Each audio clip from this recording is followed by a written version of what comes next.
বছরের জন্য নেতা নির্বাচন করা হয়েছে ঝিলিককে। 1 বছর পরে আবার আমরা আরেকজনকে নেতা বানাবো। নেতা বানানোর জন্য কি কি লাগবে জানো? নেতা বানানোর যোগ্যতা হচ্ছে তুমি অন্যদেরকে ডাকতে পারবা, তাদের বসাইতে পারবা, তাদের কথা, তোমার কথা শুনবে। এরকম একজন তোমরা আবার তৈরি হবে 1 বছর পরে।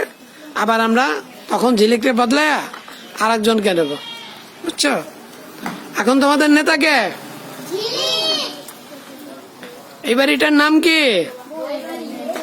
আবার বলো, এই বাড়িটার নাম কি? ওই বাড়িতে আজকে কি হলো? ছবি আঁকা হয়েছে। ছবি আঁকার জন্য রং পাইছো, কাগজ খাতা পাইছো। এখন তোমরা আবার নিয়মিত ছবি আঁকবা। ওই যে একজন খাতার কাগজ কিচ্ছু পায় না, তারা কি করবা?